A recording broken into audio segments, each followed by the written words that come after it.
Good morning. I'm Ross Collins, a member of the Board of Directors of High Oaks, Inc. As many of you know, we're a regional philanthropic organization for Christian Scientists, and we traditionally present our annual meeting talks to the states we serve, from New York to Virginia. For the past 30 years, we've been providing financial support for Christian Scientists in need in our region. This includes care at Christian Science nursing facilities, as well as in the home by Christian Science nurses, treatment by Christian Science practitioners, assistance for Christian Science nurses training, tuition for Christian Science camps, as well as temporary assistance on a short-term basis. We also support nonprofit organizations serving Christian Scientists. We're so grateful to all who have supported our mission over the years, both with contributions and with prayers. We're deeply honored at this year's meeting to present Marshall Ingwerson, longtime journalist and former editor of the Christian Science Monitor, and to hear his perspective on today's events. Mary Baker Eddy, the discoverer and founder of Christian Science, established both the role of the Christian Science nurse and the Christian Science Monitor in 1908, two crowning achievements in her later years. They are a testament to her deep love and care for humanity. Marshall worked at the Monitor for 35 years, first as staff correspondent in Los Angeles, Miami, Washington, D.C., and Moscow. He then became the Monitor's managing editor until 2017. More recently, he was chief executive at the Principia and is currently managing several independent projects. The title of today's talk is Looking for the Light, a topic so relevant to our times. Let's welcome Marshall Ingwerson. Thank you, Ross, for that introduction. There is supposedly an old Chinese curse that says, "May you live in interesting times." Now, apparently the Chinese never had such a saying, but for the past year we've certainly been living in interesting times. And for an awful lot of people, it has felt like a curse. But I'm not going to start there. I'm going to begin with another interesting time. I came of age in the 1970s, and to flash back to that time and the fears we were facing is actually a really interesting exercise. One of the most sweeping and rising worries at the time was the environment.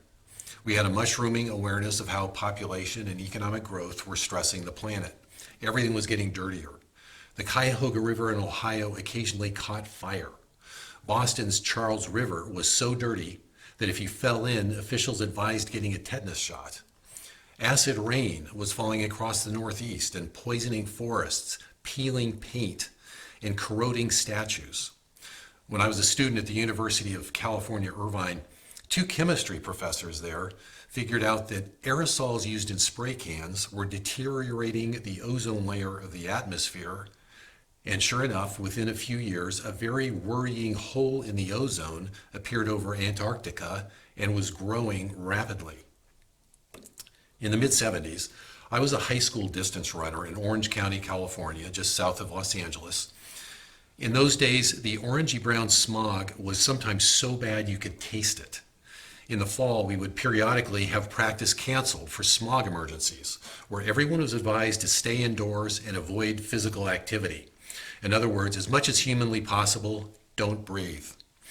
In those days, the LA Basin had more than 100 stage 1 or higher smog alerts a year in, year out. It was a very daunting problem.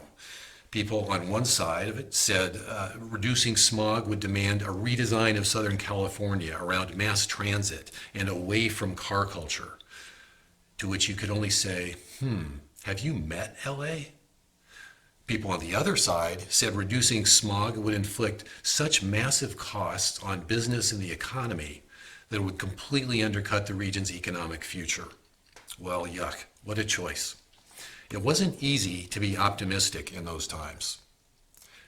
And yet, Let's flash forward to today. As it happens, I recently moved back to Orange County, and I still go out for a run several times a week. And something is very different. It's the air all over the LA basin. It doesn't taste like oil anymore. Now, in general, when the sky turns orange, either there's a wildfire upwind or it's the sun setting over the ocean. In fact, the number of smog alerts in the LA area has gone from well over 100 a year through the 1970s and into the 80s to 0. Not a single one since 1998. That's a massive transformative change, and it neither demanded changing the American car culture nor shifting growth into reverse gear. In fact, since the 1970s, the population of Metro Los Angeles has grown by more than a third. More freeways have been built, and there are more cars per person. So, more people in more cars are driving more miles on more roads. And yet the air is dramatically cleaner and healthier. Smog still exists, and Angelenos still complain about it, but it's on a very different scale now. And this is not an isolated instance. The air is cleaner today in cities across America. Rivers are cleaner. The Cuyahoga River hasn't caught fire since 1969. The Charles in Boston has been officially declared swimmable. I've swum in it, though not on purpose. You don't hear about acid rain anymore because over the past quarter century, the acids in rain have been reduced by 30 to 50%, depending on which acid you're measuring. And several years ago, scientists even observed that the gaping hole in the ozone has actually begun to shrink and is on track to heal over completely in another decade or two. Something has really worked, and on a big scale. Or more accurately, a whole lot of different steps taken by a whole lot of different people have really worked. To me, the most striking thing about all of this is that virtually no one has noticed. We tend to simply move on mentally to the next scary thing. So here's a question about this cleaner world. Is this healing? How could it be, we are inclined to say? Haven't you heard about the Great Pacific Garbage Patch swirling across a massive stretch of the ocean? Not to mention climate change with rising sea levels, stronger hurricanes, more wildfires, worse floods, and ever hotter weather, except when it's colder. We now have Arctic Texas and a more tropical Vermont.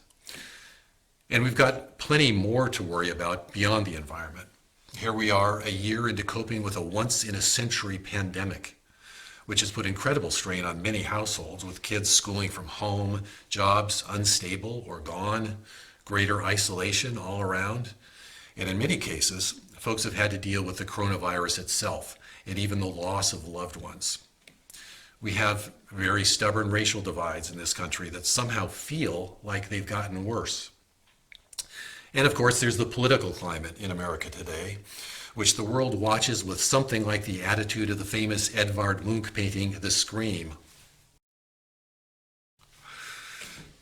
Mobs in the streets of Seattle and Portland last summer, mobs in the U.S. Capitol building, would-be kidnappers plotting to seize the Michigan governor, a small-town mayor fleeing death threats after mandating masks during a COVID surge.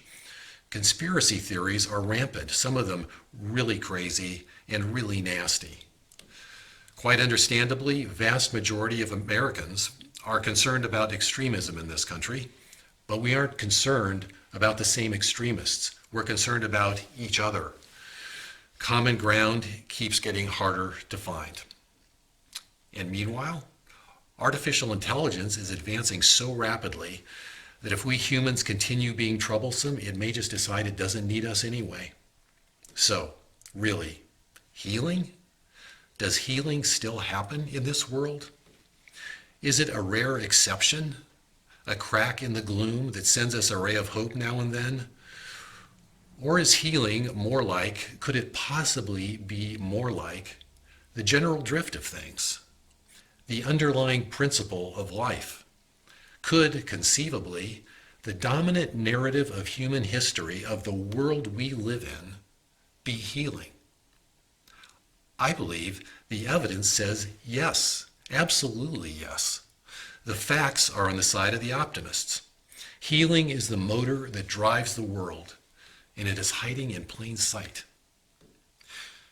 Here's the essence of what I have to say today. If you want to see the light, you have to look for the light. And you won't see it if you're not looking for it. When you look for it, you see it everywhere. Now, I do have a bias in all this. I'm a Christian Scientist, and Christian Science is profoundly and fundamentally optimistic. Christian Science asserts there is one truth, one reality, not a spiritual reality and then another grim mortal one we've all got to live in until we ascend. There is one reality, created by God, and to quote Genesis, "And God saw everything he had made, and behold, it was very good." Our task is, you might say, one of perception, to see a little more clearly each day the harmony and love in all their richness at the heart of creation. To see beyond the laws of physics to the laws of God in operation in the world we experience. Our task, to put it another way, is to look for the light. Not because it will cheer us up, but because it is real. It is reality. If it wasn't the truth, it would have no power. The light is everywhere. There are many reasons it can be hard to see on any given topic or on any given day, but the light is clearly there. The fog, however thick, has not snuffed out the sun. It's nowhere near the sun. A mud-splattered windshield has not washed away the road. The fears and frustrations we face have not rolled back the tide on the progress we're making. A century and a half ago, the founder of Christian Science, Mary Baker Eddy, wrote this in her book, Science and Health with Key to the Scriptures. We may well be astonished at sin, sickness, and death. We may well be perplexed at human fear, and still more astounded at hatred, which lifts its hydra head, showing its horns in the many inventions of evil. But why should we stand aghast at nothingness? Or as written in the book of Jeremiah, what is the chaff to the wheat, saith the Lord? So what are we looking for when we look for the light? Are we looking for upbeat, chipper thoughts to help us get through another day? I certainly don't knock that. Glimmers of hope are great. But I'm much more optimistic. I think the light is much stronger than that. I think the world runs on the principle of healing. Let's start with a really sweeping view of human experience.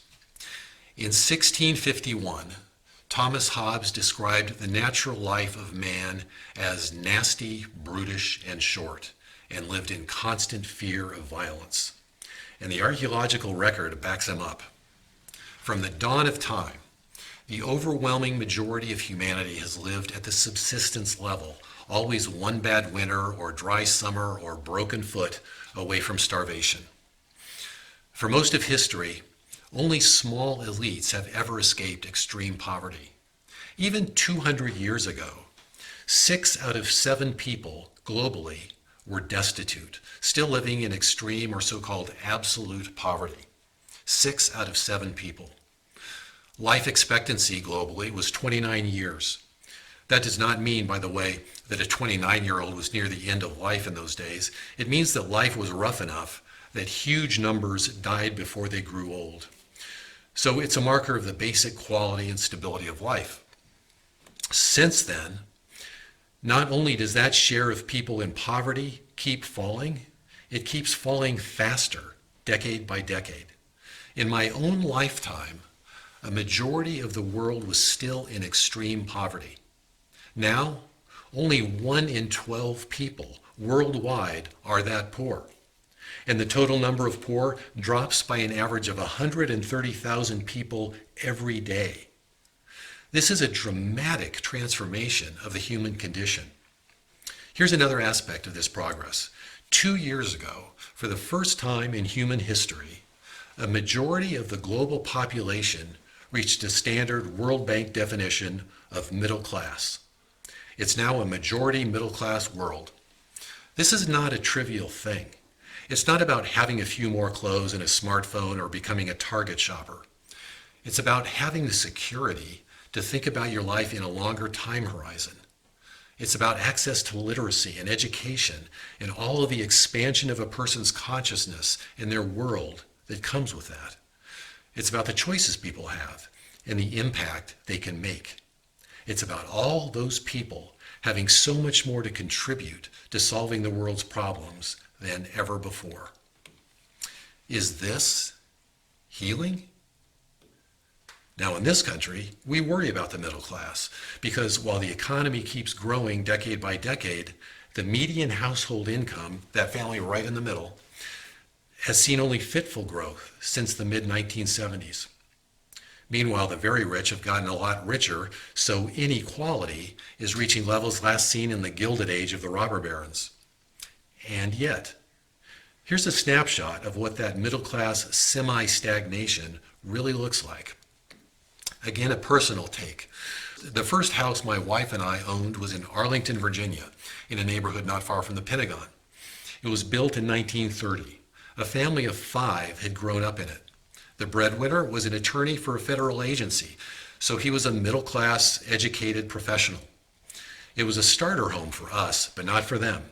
It encompassed the entire adult lives of the couple who lived there and the raising of their children. It was tiny, a dollhouse of less than 1,000 square feet.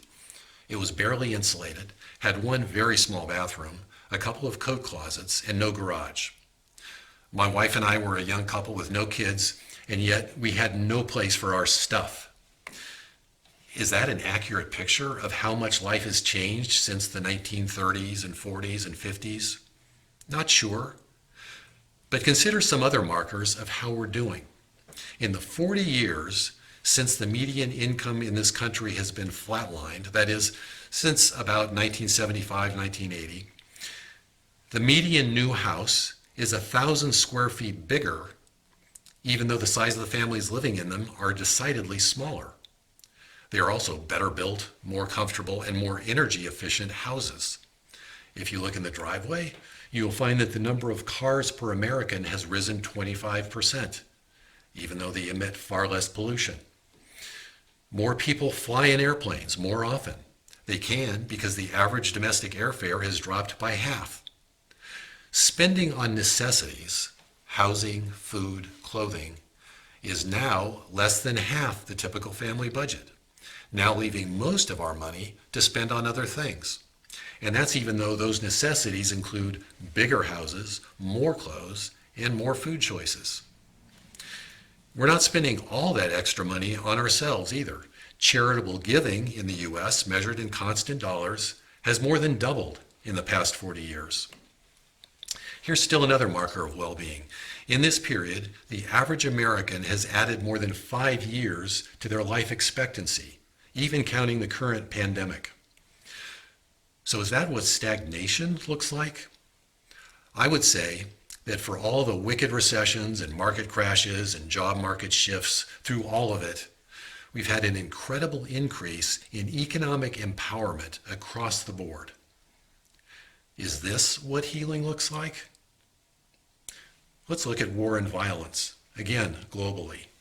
We worry, and rightly so, about the massive deadliness of modern weapons and who can get their hands on them. But pre-modern people were a far ruggeder crowd. Archaeologists have noted how many ancient skeletons at sites around the world have cracked skulls or arrowheads embedded between the ribs. Available evidence indicates that the share of deaths that came at the hands of others were vastly higher than they are today. There were a lot fewer people on the planet, but frankly, they did not get along nearly as well. The trend of declining violence has carried on through history right up to the present day. Like all progress, it's a jagged line as wars come and go, political instability rises and falls. But the first half of the 20th century, with 2 world wars, was vastly more deadly than the second half of the 20th century. And the 21st century has continued to be safer, less deadly than that. War still happens. It's happening in regions around the world right now. But the degree of freedom from these horrors in the world today is worth appreciating. We're even taking much of the disaster out of natural disasters. Volcanoes still erupt, tsunamis still surge, The earth still quakes. I felt one rattle the dishes since returning to California, and hurricanes are fiercer than ever. But the deadliness of these disasters, thanks to engineers and planners, has fallen by nearly 99% over the past century. In the US, violent crime overall has dropped by half in the past 30 years. And by the way, file this under perception gap, in nearly every one of those years that crime was falling, at least 60% of Americans told pollsters they thought crime had risen. Even fatalities in car accidents per mile driven have been cut by 2/3. We've become a much safer country in a much safer world. Is that healing? 30 and 40 years ago, we worried a lot about the rise in teen pregnancy, babies having babies. Remember that lament?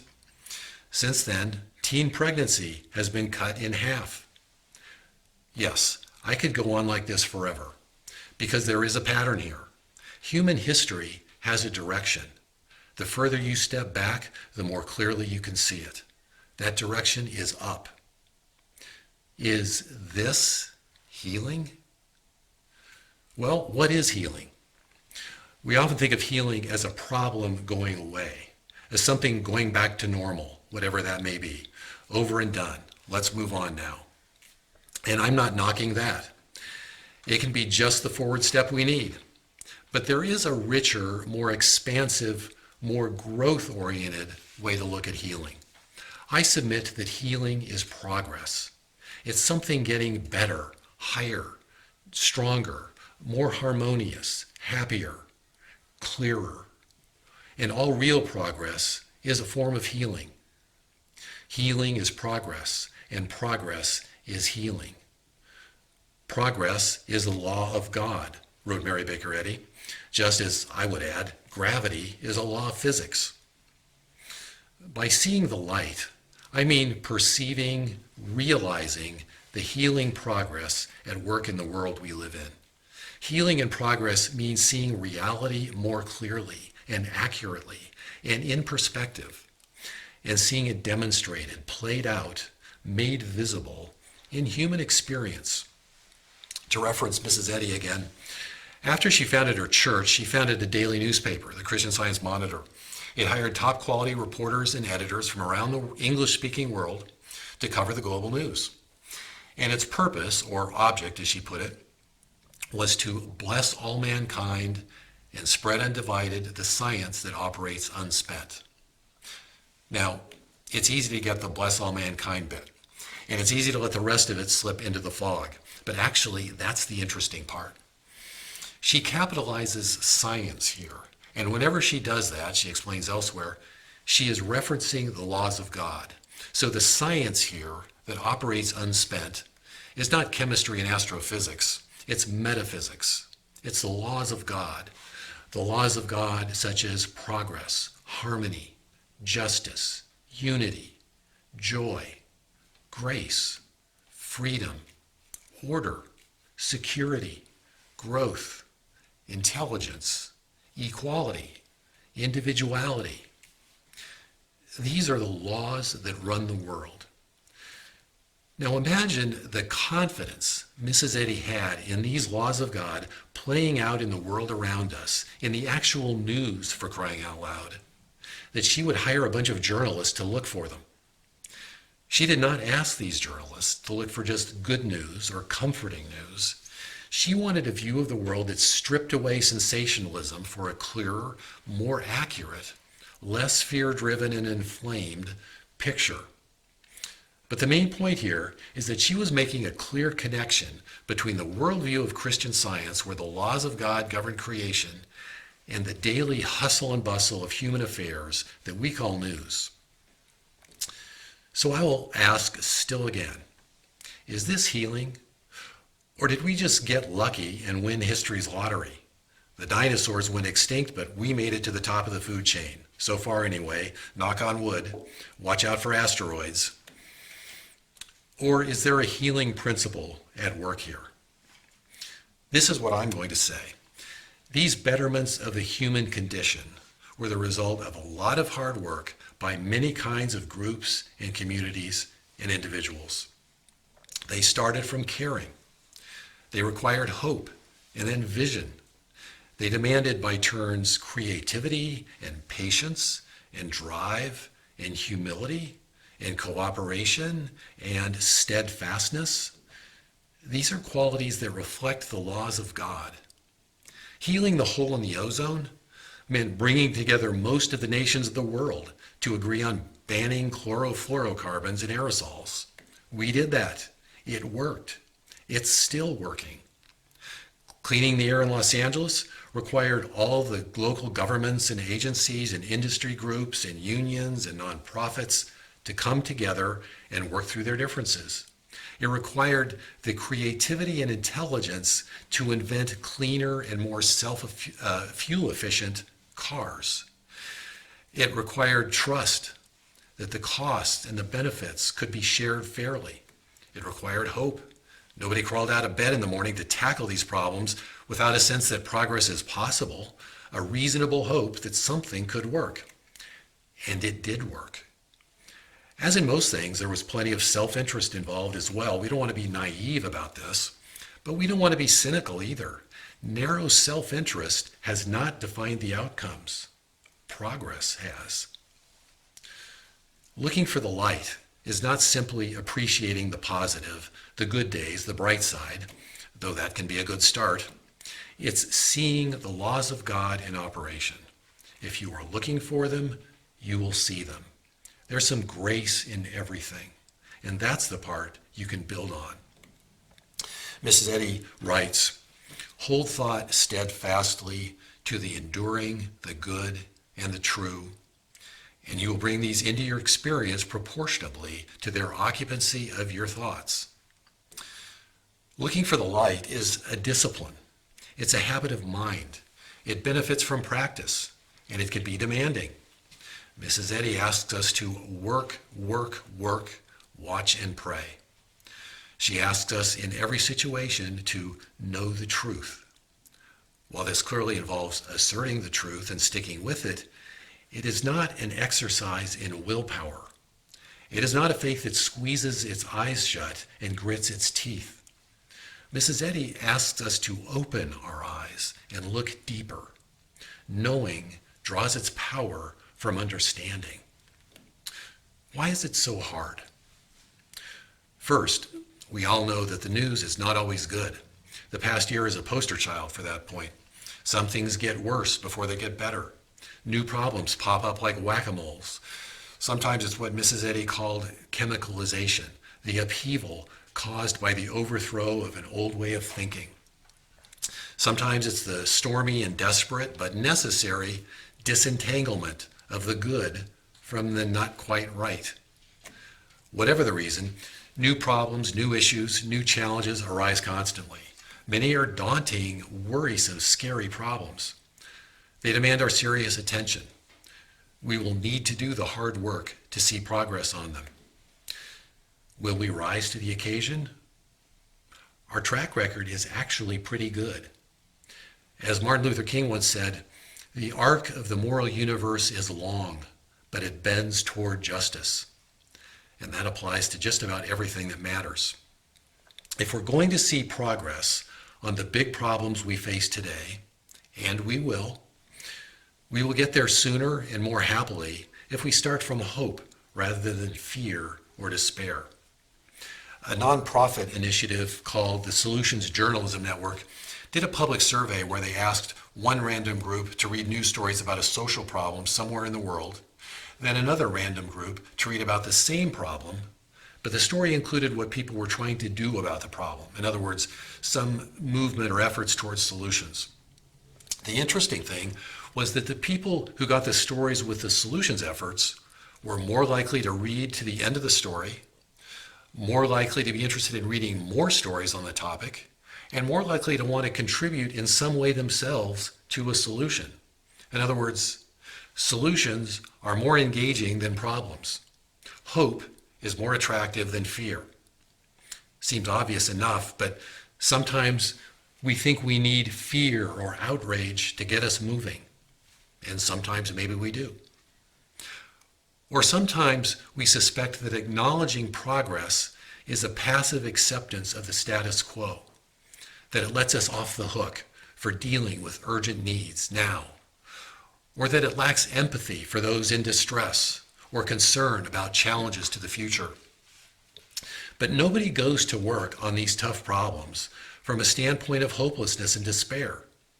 It's knowing that progress is possible and ultimately even inevitable that can fill our hearts and fortify our spirits with the confidence to tackle our task. So what gets in the way of seeing the light? Why is it so hard? What keeps us from perceiving, from feeling the progress and healing going on all around us? I'll point to a few things. At the heart of it is this point. We tend to see what we believe. Psychologists call this confirmation bias. We have an idea of how things work, of what's really happening, of the pattern of events, and we look for what fits that pattern. That framework illuminates the facts that fit, and we tune out what doesn't fit as random noise. We all do this. It's how we make sense of the world. And that's why it's so important to be running the right mental narratives. That's why a habit of gratitude is so useful. It focuses us on what we appreciate. And that habit of mind, in turn, illuminates all the goodness going on around us. I think this is what Mrs. Eddy is getting at when she asks, are we really grateful for the good already received? Then we shall avail ourselves of the blessings we have and thus be fitted to receive more. Sometimes our own preconceptions blind us to progress. We may have a very specific idea of what progress ought to look like. We may think something in our lives needs to return to normal because that's what we like and that's what we want. We sometimes think we know exactly what we need and what we don't need. Well, maybe. Or maybe we have more to learn about which way is up. Some humility may be called for. As Paul wrote in his first letter to the Corinthians, I have not seen nor ear heard, neither have entered into the heart of man the things which God hath prepared for them that love him. So keep an open mind. Here's something else that gets in the way. The past always looks warmer and fuzzier than the present. After all, we know how it turned out. It may have been scary and tough, but we got through it, and here we are. Life went on, and civilization recovered, and hey, I've even got something to look forward to on Netflix tonight. But the problems we're facing now, well, who knows how those stories end. When you look at surveys asking people if morals are getting better or worse, people always perceive that we're in a state of moral decline. Now, you won't be surprised at this point that I think the facts blow that perception away. Instead, I will just note that the fear of decline has always been with us. The historian Johann Norberg quotes a lament on worrying trends eroding family life, citing, quote, the son who spoke hatefully to his mother and who talked back to the father. These complaints were carved on a Sumerian cuneiform tablet 5,000 years ago. The point is not that the family has been falling apart for 5,000 years. The point is that people have been thinking it's falling apart for 5,000 years, always imagining that young people used to listen to their parents. Another point, when things do happen, we often explain them away. The writer David Foster Wallace once told a story about two guys in a bar in the Alaskan outback, one an atheist and one a believer, who were debating their beliefs. The atheist said, listen, I've given this a try. Just last month, I got caught away from camp in that terrible blizzard, and I was totally lost, and I couldn't see a thing, and it was 50 below, and so I tried it. I fell to my knees in the snow and cried out, oh God, if there is a God, I'm lost in this blizzard, and I'm going to die if you don't help me. And now in the bar, the religious guy looks at the atheist and says, well, then you must believe now. After all, here you are, alive. The atheist just rolls his eyes. No, man, a couple Inuit guys happened to come wandering by and showed me the way back to camp. So, not God, just two Inuit guys. Well, let's say it was two Inuit guys. But it's not hard to see how the laws of God may have been working through them. The intelligence and care they put behind their own trip so that they were ready and able to help out a lost stranger, their knowledge and alertness at spotting him in a blinding blizzard, the decency to stop and help out, and of course, whatever greater concord put them in the right place at the right time. You get the idea. It's a made-up story. But if you're looking, you can see the hand of God good everywhere, in everything. And yet it's so easy not to look. We're all running narratives that explain the world around us, how it works and where it's going. And many of them tend to be what I will call a fear narrative. When we're running a fear narrative, it governs what we see. It illuminates the events that fit the pattern and justify the fear. We play these narratives and we see so many things getting worse, so many new threats arising, and they inflame us and cloud our vision. I love the observation that the very thoughtful novelist Marilynne Robinson, who has won the Pulitzer and many other prizes, made in an essay a few years ago. She wrote, "My thesis is always the same, and it is very simply stated, though it has two parts. First, contemporary America is full of fear. And second, fear is not a Christian habit of mind. It operates as an appetite or an addiction. You can never be safe enough." I would add another storyline that gets in the way of seeing progress, the futility narrative. This is the cynical view that everyone in power is corrupt or incompetent and morals are sliding and anything that succeeds will just have unintended consequences anyway because nothing works except perhaps elaborately improbable conspiracy theories and nothing is as fine or noble as it used to be, and please can I just go into my closet and pray now? Through the lens of the futility narrative, we see only failures and scandals. Government is a swamp. Corporations are predatory. Authority is abusive. The media is dishonest. All the systems are rigged. It makes us cynical. It empties our spirits and constricts the range of our compassion.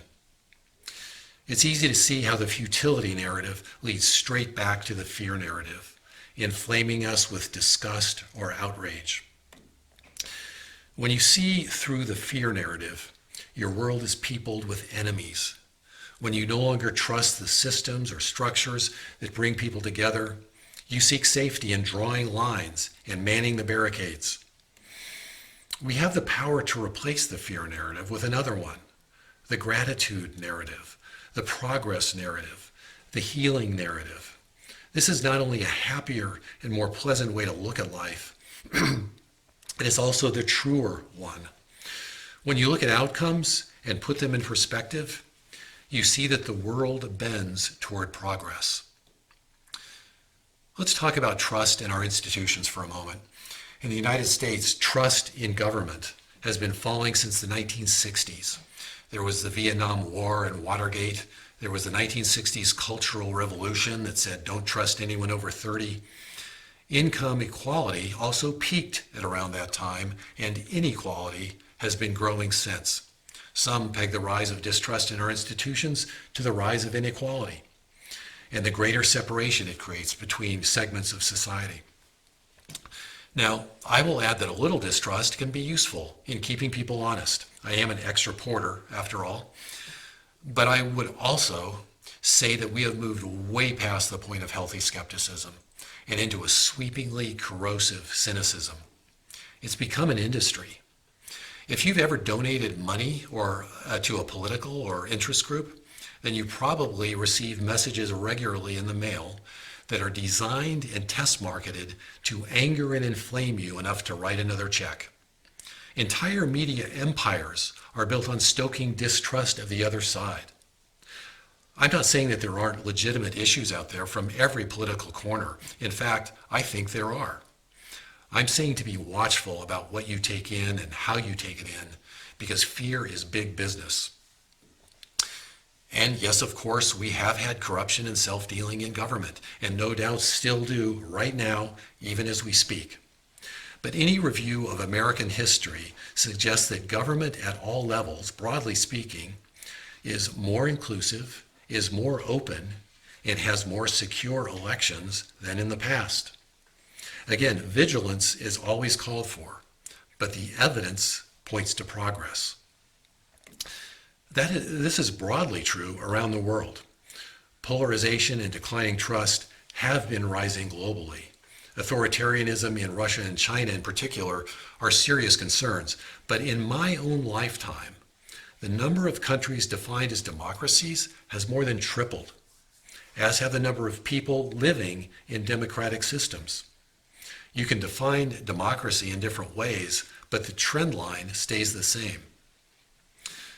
Consider that government and other institutions are how we work together, from families to companies on up to scale. They are where we find ways to make common cause and move forward. Big problems often require the leverage of big institutions. But when distrust rises to a certain level and we decide we can no longer work together, it can drive us to extremes. And extremists on one side, in turn, tend to radicalize the other side. Look at the Middle East. It's been captured by extremes for generations. When moderates work out a peaceful step toward progress, as they occasionally do, acknowledging the differences and concerns of both sides and finding a way to address them, someone throws a bomb. That drives everyone back to their corners to come out fighting. The novelist Anthony Horowitz gives these words to one of his characters. The greatest evil occurs when people, no matter what their aims or their motives, become utterly convinced that they are right. The extremist says that the other side has nothing legitimate to say and must be vanquished. But the biggest threat to the extremist is not the opposing extremist. That's the enemy that he needs to define him, empower him, and to make him necessary. The biggest threat to the extremist is the bridge builder. Look again at the Middle East. The one Israeli leader to have been assassinated, Yitzhak Rabin, was the one who brought Yasser Arafat to the bargaining table for a peace agreement and won the Nobel Peace Prize. And he was killed not by a Palestinian or Islamic terrorist, but by a right-wing Israeli extremist. And on the Arab side, Egyptian President Anwar Sadat restored multi-party democracy to Egypt, and then also won a Nobel Peace Prize for a major peace agreement with Israel. He was assassinated not by Israeli agents, but by extremists in his own armed forces. So what's the story we want to tell about our own times? That America divided itself between so-called fascists and so-called socialists and went to war with itself until half the country was defeated? We will get on with the work of seeing progress and healing when we stop framing our thinking around the extremes. And we will, some of us sooner than others, because it doesn't reflect reality. It's a distorted caricature of who we really are. We can speed the process by appreciating how much of what we do, both as individuals and together, actually has improved life for the whole country. How much actually works pretty well, and build on that. Again, Martin Luther King said it so eloquently. Darkness cannot drive out darkness. Only light can do that. Hate cannot drive out hate. Only love can do that. The most fundamental of all the laws of God is that divine principle, love.